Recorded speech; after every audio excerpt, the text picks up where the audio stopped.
quand on privatise l'offre, parce que c'est de ça dont il s'agit, on peut au fond pratiquer les prix qu'on souhaite. Vous avez eu des Paris-Casablanca, 1000 euros. L'aller simple. On fait ça en général pour quoi? 200 euros, c'est ça, aller-retour? Aller-retour, oui. En été, en vous y prenant un petit peu à l'avance, c'est à peine 120 euros. Ouais. En vous y prenant quelques jours à l'avance, effectivement, c'est 250. Donc oui, c'est 1044 là pour être précis. 4 fois plus cher. Oui, 4 fois plus cher. Et on a même vu un Orly-Rabat, qui est la capitale administrative du Maroc, à 3267 euros 86. Ça correspond à rien. Attendez, que font les Marocains là? Ils essayent de sauver la Royal Air Maroc. Et nous, nos intérêts, quel que soit une fois de plus qu'on pense de l'avion, on a un pavillon national qui s'appelle Air France. On doit défendre Air France. Et donc moi je m'adresse à Madame Pompili et à Monsieur Djebari. Il faut faire quelque chose là. Ah bah il faudrait faire quelque chose. Il faudrait mettre des pressions diplomatiques de la même manière qu'on le fait sur la Chine.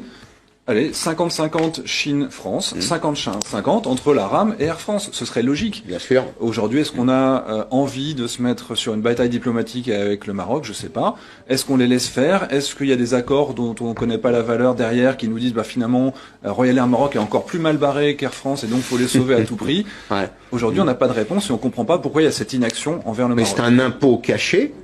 J'appelle ça un impôt caché. C'est un impôt informel, si vous voulez, prélevé sur des gens qui travaillent en Europe et qui retournent au pays. Ça a été fait. C'est un élément de décor qui a quand même son importance. Ça a été annoncé vendredi soir.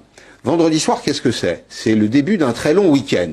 Les Marocains doivent savoir que le ministère des Affaires étrangères ou l'administration française est en pause, on va dire, jusqu'au 16 juillet, 15-16 juillet, bah, c'est le mauvais coup par excellence, non? Bah, ça laisse quelques jours, effectivement, pendant lesquels la diplomatie française va pas réellement réagir. Il y a évidemment des affaires courantes qui vont être traitées, mais je pense pas qu'on puisse dépêcher un expert aéronautique en claquant des doigts très facilement de cette manière-là. Aujourd'hui, il y a absolument rien à faire à part pleurer ou attendre.